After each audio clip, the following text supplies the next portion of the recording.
I'm glad to see you all this morning, and I look forward to being able to share with you some more from Revelation. Today we're going to be talking about chapter 14, Revelation 14, and also tomorrow is 15. I'm going to take a little time tomorrow to do something a little different. I'm not going to answer the questions only because there was one question that came in. I might be able to cover that one tonight or today rather this morning, or just cover it quickly tomorrow. But tomorrow I'm going to cover a different subject, and the reason being is I really do believe that it's a subject that should be covered. I won't tell you what it is, but it has to do with something right now in the House of Representatives. So if you're interested, you could come over and meet with us tomorrow at 9 a.m. I'm trying to edit these messages as quickly as possible. It's not easy with all of what's going on, but the messages will get out. I might put that one tomorrow out quicker than the other ones, sooner rather. So you'll see what happens. Today I'm wearing black, and I'm wearing black on purpose. It is because of the days in which we live. Just yesterday, I'll tell you about what happened, some of the things last night, because we're at the end of time here. And for a while I was saying, this first wave of COVID is not about the disease, it's about control. I think I would say, just believing that people can think, I would say that the most of the people that have any clue have been able to see that. I felt like the first wave was going to be a bad one, and then there was going to be a time of peace and safety, if you will. Peace and safety according to the Bible. But I'm under the impression that might not occur. We might have as they've talked about before, a second wave, and the second wave might be even more of a control grab.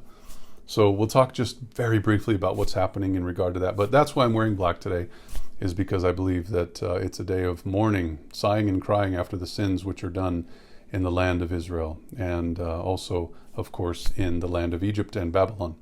But let's pray, and we'll get started, okay? So bow with me if you will. Father in heaven, I want to thank you for giving us this time. I do pray that you would bless us, that we can understand what it is that you're saying to us today. Guide us, please, that we can be instructed and directed according to your word. I pray that you would bless us on this, your holy day, this Sabbath, and help us to continue to honor you as we honor it, and help us to keep it holy. You have not asked us to make it holy. You've asked us to keep it holy because you have made it holy. There's no other day that's been made holy, so we ask that you'd help us to just enforce the requests that you have made, and bless us in our endeavors to do so. It's not us that's doing this. It is the Spirit of your Son in our hearts. And because we are adopted, you are crying, Abba, Father. And we thank you for this, asking that you would bless as we speak together. May it not be me that is speaking, but rather the words of your Son as we listen to your words. Thank you in Jesus' name. Amen. Revelation 14, verse 5. This is the first question. What does it mean that the 144,000 are first fruits? Okay, that's a good question. Now, to be sure, I just want to be fair, I don't understand all the answers to this question. The first fruits, because I'm not raised up in that culture, and I didn't this week have enough time to actually look into the details of it. I've tried. I've spent hours looking into this stuff, but I didn't have enough time to feel like I've got a full wrap around this idea. But so if I say something that could use a little help, I'm going to stop and ask if you have any ideas or comments. Then please share. So what we have here is 7 yearly feasts are in chronological order. Okay, you can see that in the book of Revelation. There's the Passover, there's unleavened bread, and there's the first fruits or wave sheaf in chapter 1. And chapter 1, as I said before, is the chapter which has more references than any other chapter in the book of Revelation about the death, burial, and resurrection of Jesus Christ. Now, in the next chronological order in the book of Revelation itself, you have Pentecost pictured in Revelation chapter 5. It's actually 4 and 5, but 5 is the one where you see the Lamb which has 7 eyes and 7 horns, which are the 7 spirits of God sent forth into all the earth. God the Father has sent forth the Spirit of his Son, and of course angels are also sent forth, which are flames of fire according to Acts chapter 2 and Psalm 104. There's a lot of information I just gave right there. But now trumpets comes after Pentecost, and that's in chapter 8.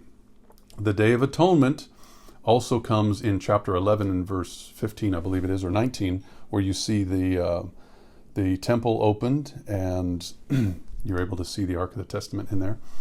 And then finally, Tabernacles comes in chapter 1. Now, Tabernacles is the last feast out of the 7 that are mentioned there in the book of Revelation.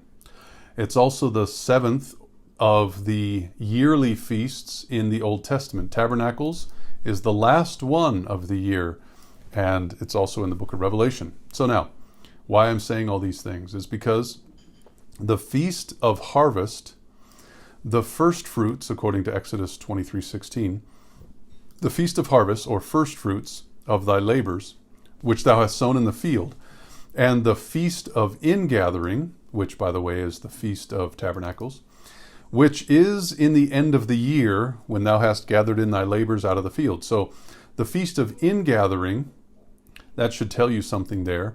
Ingathering, it's in the end of the year. So the end of the year is when God basically started the festivals over again, the new year, right? So, it was after that. That wasn't the end of the year itself, but that was toward the end of the year.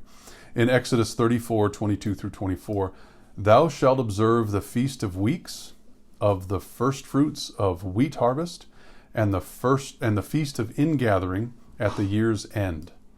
So 3 times in the year shall all your men, children, appear before the Lord, the God of Israel. For I will cast out the nations before thee, and enlarge thy borders. Neither shall any man desire thy land, when thou shalt go up to appear before the Lord thy God thrice in the year.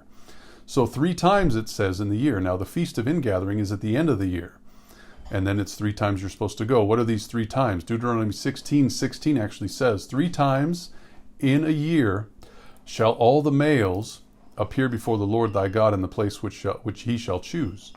In the Feast of Unleavened Bread, as it says in bold, in the Feast of Weeks, and in the Feast of Tabernacles. We know that according to the Bible, Tabernacles comes at the end of the year. And they shall not appear before the Lord empty. Now, let's see, I'm going to read that a little bit later, but here's the point in what I was saying in regard to the yearly festivals, and also in regard to the book of Revelation, how the festivals are in chronological order. Okay, so the book of Revelation itself is in a sense, now listen to what I'm saying, in a sense it is chronological. What do I mean? Well, I've said it before many times, but in this case I'll say it again. You have in chapter 1, there's a picture of Christ followed by 7 churches. In chapter 4 and 5, there's a picture of the Father and Christ, and then 7 seals. In chapter 8, there's a picture of Christ and 7 trumpets, which takes you to the end of chapter 11, which is the first half of the book of Revelation. Every one of the churches, seals, and trumpets follows from the time of Christ on the earth all the way to the second coming of Christ on the earth. So you have 3 histories of the world from the time of Christ up until the second coming of Christ in the churches, the seals, and the trumpets. Okay, so those in and of themselves are 3 chronological orders that you can lay kind of on top of each other, so that you have a ecclesiastical view, a civil view, and a war history view. Okay, so you have the churches, the states, and the wars. Okay, so the churches, the feasts, and the trumpets. That's just real general. If you put them into that way, you could actually call it something else: the churches and whatever you want to call the seals, whatever you want to call the trumpets. But I like to call them the churches, the states, and the civil unrest and the wars. So then, when you go into chapter 12 through 16, you have another of the same history. Because chapter 12, you see a woman, she's pregnant, right? That woman was the church that had Christ ready to be delivered. Mary was represented because she was the virgin there that gave birth. But what happened was there's this dragon that's trying to kill that baby that was brought forth. What happened, of course, in history? The Roman civil nation tried to attack Christ as he had just been born from the Virgin Mary. And so, of course, the woman is not reflecting Virgin Mary specific. It's actually the church that's being referred to, the Israelite church bringing forth the man-child, and the man-child being attacked by Rome, or Satan using Rome. And so that's probably a more specific and better way to say it. Anyways, that history starts with Christ on the earth in chapter 12, and you go through chapter 12. The end of chapter 12, you talk about water coming out of the mouth of the dragon and the earth helping the woman by, sucking up the water. And then in chapter 13, you have the beast coming up out of the water, and then the earth helping the woman because of the water. And so 13 is kind of like an enlargement of the end of chapter 12. And then 14 is at the very end of time, where you have the three angels' messages going to the end of the world. Chapter 14 describes Christ coming, and then there's the sanctuary in heaven that's empty in chapter 15, and the 16 is dealing with the plagues. So you have chapter 12 through 16 going over the history of the world. So now, so far, what has happened? The churches, the history. The seals, the history. The trumpets, the history. From 12 to 16, the history. From the time of Christ up into the second coming of Christ. Now, chapter 17 through 22 actually goes through another chronological scenario. You have at the very end of time, after the healing of the wound, you have this woman that is riding a beast, okay? The wound has been healed. All the world is wandering after the beast, as it says there at the end of chapter 17. And there's going to be war and persecution, and they're going to attack the Lamb. The Lamb is going to overcome them. They that are with him are called, chosen, and faithful. You have the fall of Babylon in chapter 18. You have the coming of Christ in 19. You have the 1,000 years of emptiness here and the saints in heaven in chapter 20. You have the holy city coming down in 21, and then everybody able to spend time with God throughout the ceaseless ages of eternity in 22. So the book of Revelation, in a sense, goes historically, chronologically through time. First it's the churches, then it's the seals, then it's the trumpets, then it's 12 through 16, and then from 17 through 22 you have the same, not really the same thing, but it's kind of the end time that's going chronological. So now, saying all that about the book of Revelation, let's understand where the feasts fit in. The feasts go in kind of a chronological order as well. They are chronological, but they do kind of a time frame as well. Okay, so the tabernacles is something that hasn't even happened yet. Tabernacles will start when Christ comes to take his people up to heaven. Okay, Tabernacles is at the very end of Revelation. It's chapter 21. It's the last of the yearly festivals. It's at the end of the year. And each Jewish year illustrated the entire salvation plan of Christ, well, God through Christ, that he would do from the time that he came until the second coming. So every year the Jews would have that visual, experiential illustration that would be given them year after year after year after year after year. And pretty soon it just became like ritualistic. It didn't mean anything. But when you take that understanding of every year that they went through those festivals and you put it over the book of Revelation, and you realize Revelation is filling those things out, and the tabernacles is at the very end of time, and we still haven't even fulfilled tabernacles. Well, I say we, but really Christ hasn't fulfilled them. You need to understand a little bit about this idea in regard to the first fruits. Now, there was a harvest during the time of the Passover, during the time of Pentecost, that era, that time frame. There was first fruits, and of course the wave sheaf, the third of the spring festivals, was when they would harvest, and they would wave the brand new harvest before the Lord. And so there's also some first fruits that would be offered over there toward the end of the year, because of another harvest, different type of harvest. So now let's read from the Bible and see that kind of harvest as well. So in Deuteronomy 31, 10 through 13, I may actually have skipped that in my mind, but I'll just read this and we'll go with the Bible instead of my thoughts here for a minute. Moses commanded them, which is the children of Israel, saying, at the end of every 7 years, okay, this is the year of release, at the end of every 7 years, in the solemnity of the year of release, in the Feast of Tabernacles. Okay, so now there's a few things that are put together here. The end of every 7 years, 7 is a very important number to God. In fact, we see that. There's 7 churches, 7 seals, 7 trumpets, 7 thunders, 7 horns, 7 eyes, 7 candlesticks. You go through, there's 7s all through the Bible. In fact, there is going to be 7,000 years before the Lord finally wraps up this whole earth project. I'm going to call it the earth project for a minute because the earth was created so it could be populated, and that it would be kind of a can I say playground? I hate to use that word because it's not play, but almost a theater. I can use that word because the Bible uses the word theater. It would be a theater for the outworkings of the kingdom of Satan compared to the kingdom of God. What is it like? What would it be like in the universe if Satan ruled and if he had like almost like all play? He doesn't, of course, because only what God allows is he allowed to do.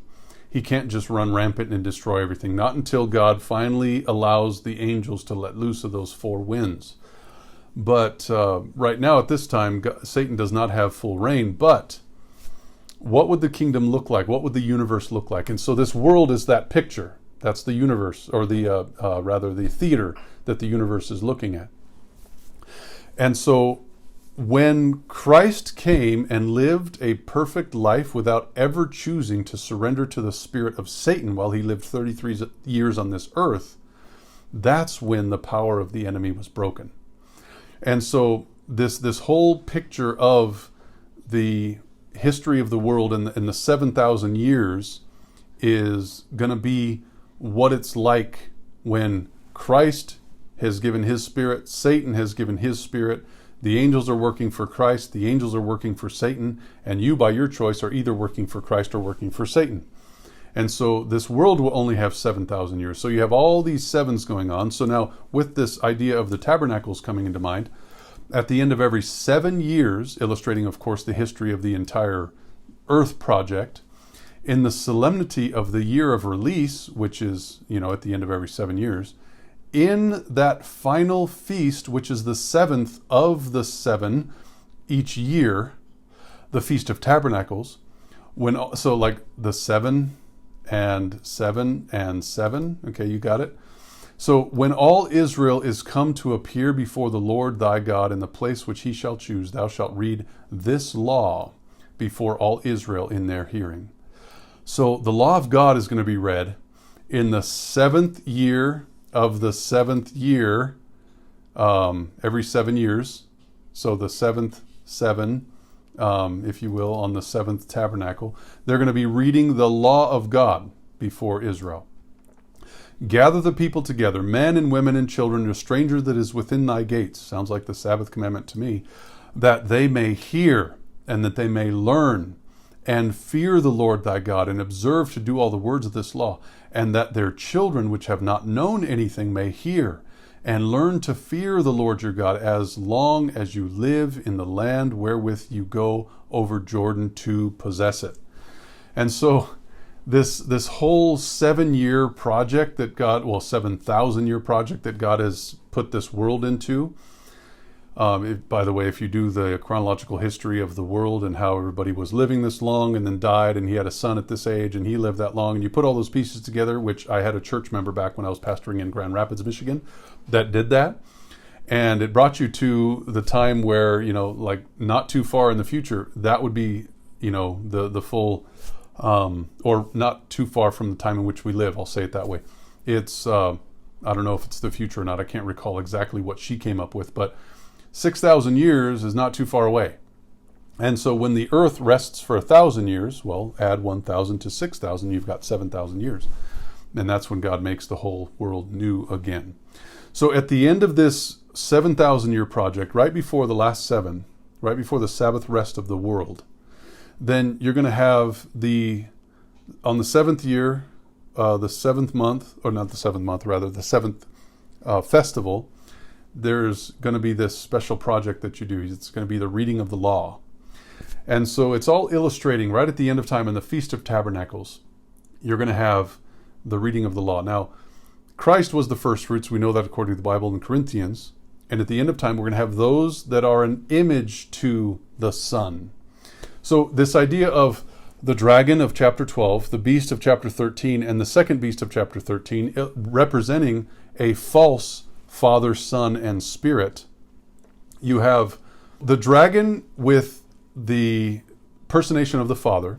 the first beast of Revelation 13 with the personation of the Son, and the second beast of Revelation 13 personating the Spirit, what you have in that scenario is the dragon giving power to the beast, which gives power to the image. Okay?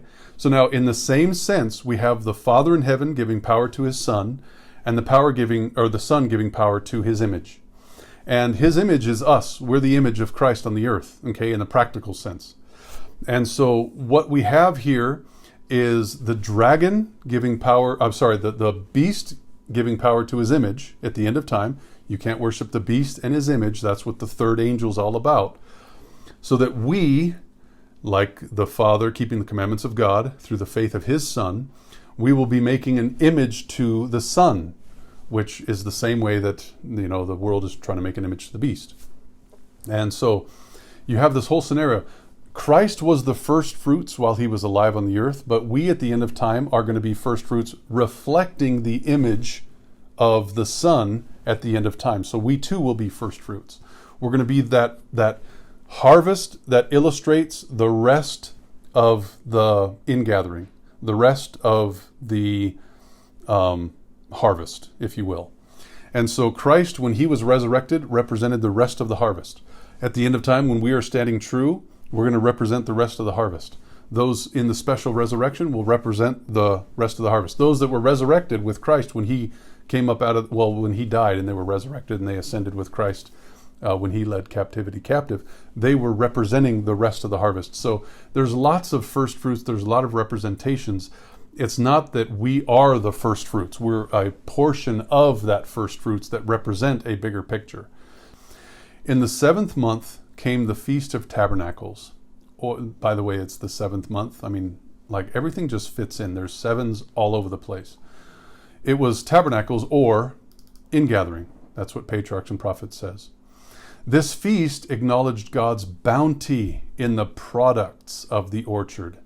God's bounty. All right, I like that. The olive and the vineyard. Okay, so the grapes and the olives. It was the crowning festal gathering of the year. It was the greatest one, crowning. It was the final one. The land had yielded its increase.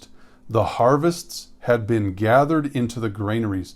The fruits, the oil, the wine had been stored, and the first fruits had been reserved. And now the people came with their tributes of thanksgiving to God, who had thus richly blessed them. This feast was to be preeminently an occasion of rejoicing. It occurred just after the Day of Atonement. Okay, so now the first fruits of the Day of Atonement will start when we go up into heaven. But it won't really be until the establishment of God's kingdom here on the earth. You can read that in Revelation 21. When the assurance had been given that their iniquity should be remembered no more. At peace with God, they now came before him to acknowledge his goodness and to praise him for his mercy. The labors of the harvest being ended, and the toils of the new year not yet begun, the people were free from care, free from the influence of the enemy at the end of time. And they could give themselves up to the sacred, joyous influence of the heavenly hour at the end of time.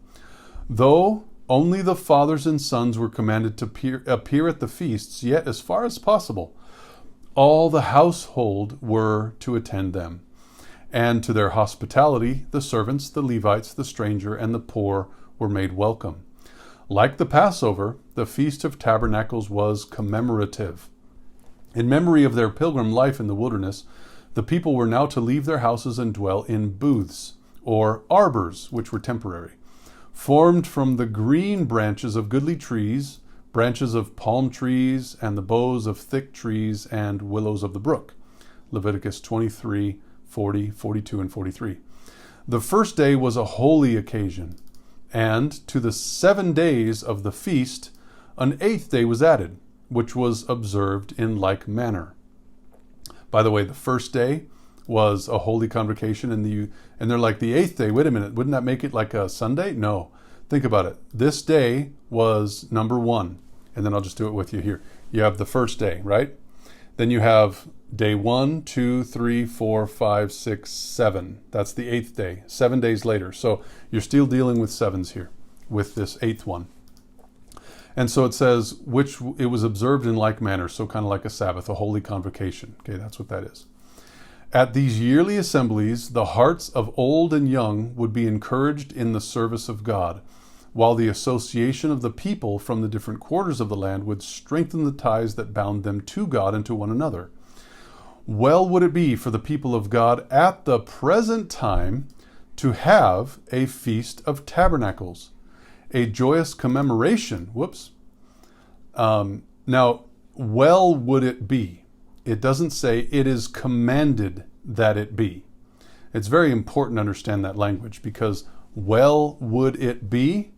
Sure, there are benefits there, but it's not commanded that it's law that people have a Feast of Tabernacles. So please don't take this out of context, but it is a joyous commemoration of the blessings of God to them. As the children of Israel celebrated the deliverance that God had wrought for their fathers and his miraculous preservation of them in their journeys from Egypt, so should we gratefully call to mind the various ways he has devised for bringing us out from the world and from the darkness of error in the precious light of his grace and truth. With those who lived at a distance from the tabernacle, more than a month of every year must be occupied in attendance upon the annual feasts. It's like they were given a whole month off every, for travel, and it wasn't like, you could just hang out with your feet up on a couch or anything. But this example of devotion to God should emphasize the importance of religious worship and the necessity of subordinating our selfish, worldly interests to those that are spiritual and eternal. Amen. We sustain a loss when we neglect the privilege of associating together to strengthen and encourage one another in the service of God. And Satan knows that. That's why today there is 6 feet apart. You got to distance yourselves. You've got to be staying at home. You can't be going out and, associating more than we should be, because Satan knows that we sustain a loss when we can't, or we neglect the privilege of associating together to strengthen and encourage one another in the service of God. Now, I want to show you something here. This is very interesting, because in California, the California Department of Health, you can see that right there, it's OSHA. OSHA, of course, is something that works with industrial relations. Like if you go and work on a job site, then OSHA has already been there, or is going to come probably if it's big time, to make sure that you have done everything appropriately. Everybody's wearing hard hats. Everybody's wearing safety glasses. You've got the orange vests on. There are delineators here and there. There's, power cords that are covered correctly. They're the ones that make sure everything's right. And so it's not only the public health, but also OSHA who's come out and said COVID-19 industry guidance. Places of worship and providers of religious services and cultural ceremonies. California, all your actions save lives. This was May 25, 2020. So this is California government run direction for, staying away from each other. Here, for example, physical distancing to the maximum extent possible. Use face coverings, frequent hand washing, train your employees and volunteers to help prevent COVID. The purpose, of course, is to have places of worship and providers of religious services and cultural ceremonies to be, kept in order. And this does not obligate places of worship to resume in-person activity. Okay. Let's see. I'll just read a couple of things here. There must be a limit attendance of 25% of a building, or a maximum of 100 attendees, whichever is lower. Okay. And so that means, like, if you have a big building where you're trying to worship God with his people and the building is packed, you have just cut your congregation in 1/4, or to 100 people if it's whichever is less. So basically they have tried to completely wipe out the big churches which is, following more counsel than they realize, because we're not supposed to have big churches. But this is a huge governmental control over churches, over worship services. But we're not done yet. I want to keep looking at this article. Workspace specific plans established its written topics for employees and volunteer training. It goes on and talks about the proper use of face coverings. And then it goes on individual control measures and screening. You can see that cleaning and dispensing protocols. It talks about, there's a section down here, physical distance guidelines. Okay, so you can just see, you should continue services through alternative methods, recorded streaming, telephone, drive-ins, etc., wherever it's possible. Why? Well, because they listen to our phone calls, and they're watching us right now on Zoom. The internet, they can control that. They can take it off, or just suspend it if they want to. You can hold in-person meetings if you want to outside whenever is possible. You need to have physical distancing at least 6 feet apart. And you certainly have to have dedicated staff to maintain this distancing of people. Shorten your services. You can't have the regular services like you have had before, of course, because you need to include limiting speeches. And there are some places where it says you can't even sing publicly because you're, breathing too hard on people. You close places of worship for visitation outside of the scheduled services. Consider implementing a reservation system to limit the number of congregants or attendees visiting that facility. And you want to have small group meetings. You don't want to have big ones. Additional meeting times, so per day or per week, so that you can have smaller groups rather.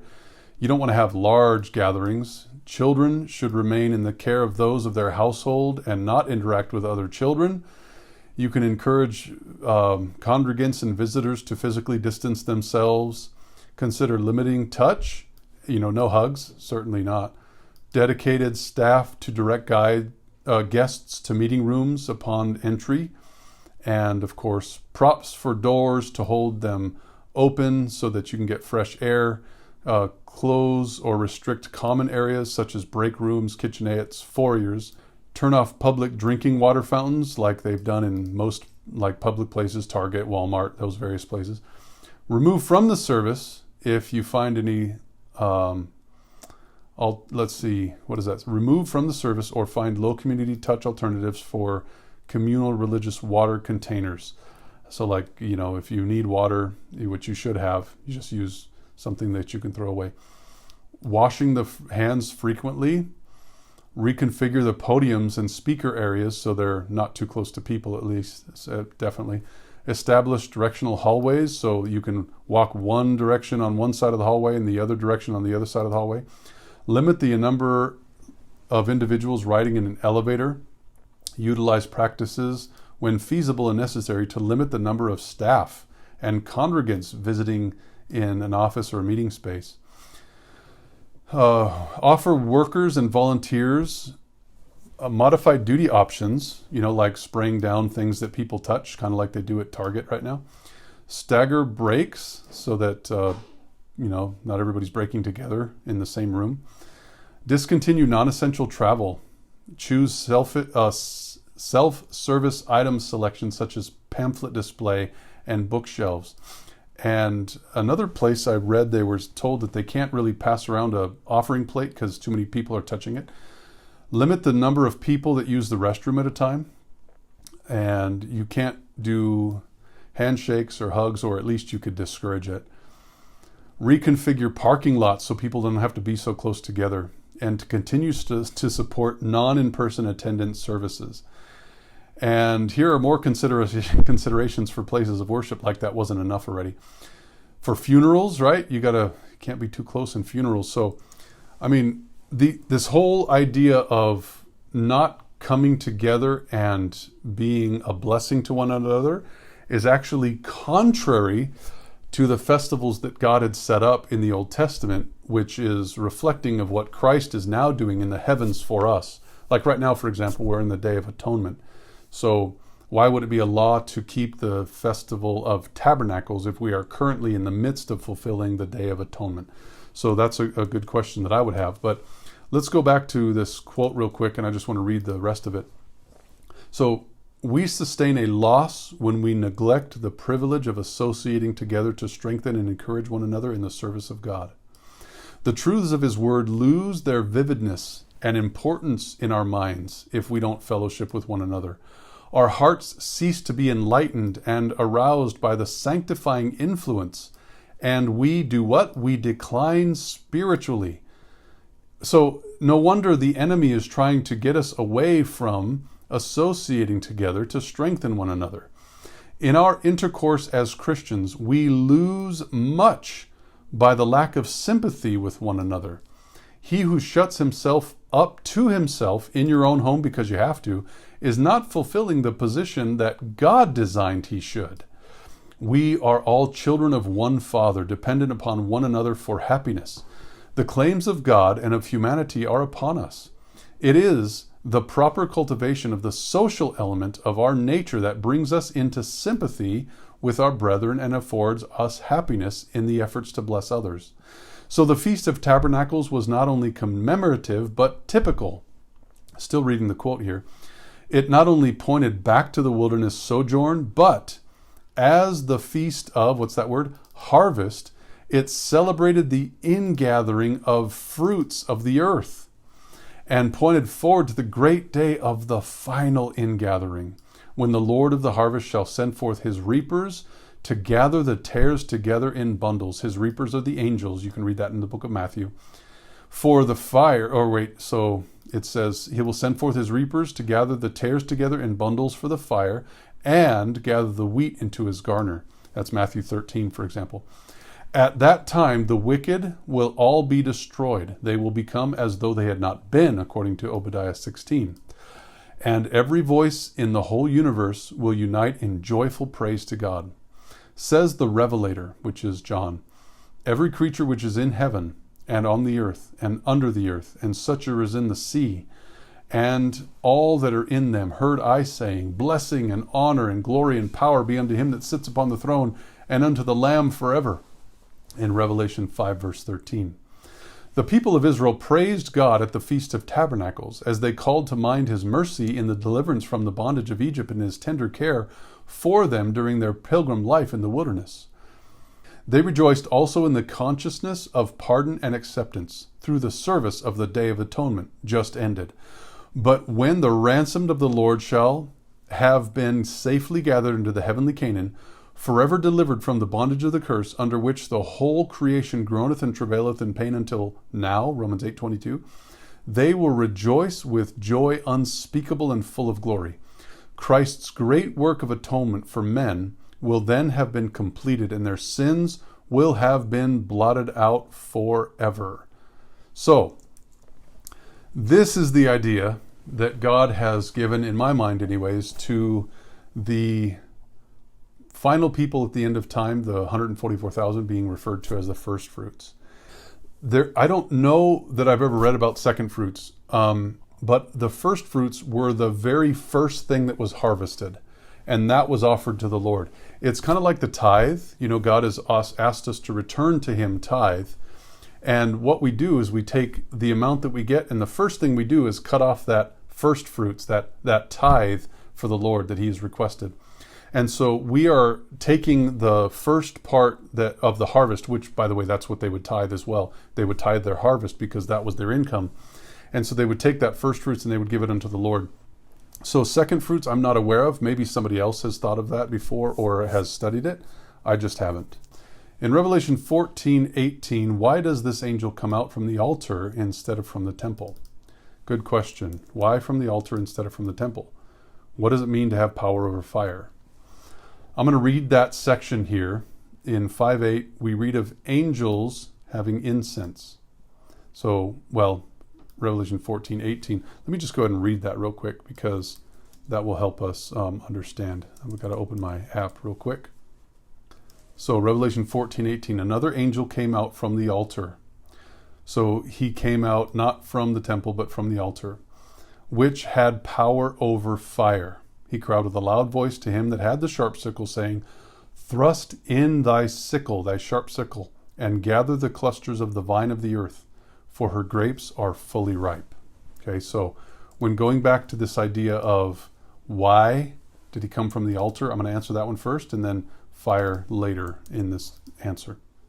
And like I said, I'll ask if you guys have any further comments on this. When he had taken the book, okay, this is the Lamb, when the Lamb had taken the book, the 4 beasts, which I believe are angels, the 24 elders, which I believe are angels, fell down before the Lamb. Every one of them, the beasts and the elders, every one of them having harps and golden vials full of odors. These golden vials full of odors are what? The prayers of the saints. Okay? So these beasts, which according to 1st chapter and 10th chapter of Ezekiel, seem to be the same ones directed here or described here, which are called cherubim over there in Ezekiel 10. And the 24 elders, which when we studied chapter 5, I believe it was. And but they're the ones that have these vials that are full of odors, which are the prayers. So I happen to believe that angels have a great part in doing the ministry from the earth to heaven with our prayers. The reason being is Jacob's dream in Genesis chapter 28, verses 11 through 13. You can read that for yourself as we've already gone through it here in this series. It seems that angels work closely with the altar. Why? Because of the prayers. They represent the priests that served in the earthly tabernacle. Now, so those priests, not the high priest, but the priests. Notice what it says in Leviticus 4, 3 through 7. If the priest, not the high priest, if the priest that is anointed, because they were all anointed, all the priests were. They were anointed on their right ear, their right thumb, and their right big toe. If it says the priest that was anointed do sin according to the sin of the people, then let him bring for his sin, which he hath sinned, a young bullock, okay, without blemish unto the Lord for a sin offering. So this young bullock represents Christ. And he shall bring the bullock unto the door of the tabernacle of the congregation before the Lord. He will lay his hand upon the head of the bullock. Why? Because he's confessing his sins. And then he will kill the bullock, because Christ would die for him. He will kill the bullock before the Lord. And the priest that is anointed shall take of the bullock's blood and bring it to the tabernacle of the congregation. And the priest shall dip his finger into the blood and sprinkle the blood 7 times before the Lord, before, not upon, but before the veil of the sanctuary. And the priest shall put some of the blood upon the horns of the altar. Now that's upon, not before, but upon the horns of the altar of sweet incense before the Lord, which is in the tabernacle of the congregation, and shall pour all the blood of the bullock at the bottom of the altar of the burnt offering, which is at the door of the tabernacle of the congregation. So, this is the priest doing ministry, and what does he do ministry with? He does ministry with the sweet incense, okay? This is not the high priest. It says in Revelation 14, 18 through 20, another angel came from the altar, there's that word again, that's the first question that we had in regard to this, which had power over fire. There's the question. Why does he have power over fire? He cried with a loud cry to him that had the sharp sickle, saying, Thrust in thy sharp sickle and gather the clusters of the vine of the earth, for her grapes are fully ripe. And the angel thrust in his sickle into the earth and gathered the vine of the earth and cast it into the great winepress of the wrath of God. So this one having power over fire, what does he do? He casts the vineyard that he had, or that he commanded to be harvested, into the winepress of the wrath of God. The winepress was trodden without the city, and blood came out from the winepress, even unto the horses' bridles, by the space of 1,600 furlongs. So this is taken actually from something online I found, and I kind of just adapted it to my own thinking. The city mentioned in this verse is likely Old Jerusalem. The judgment God executes on the wicked centers outside the city, which is Jerusalem. Apparently so, because that's where Jesus bore God's wrath for our sins.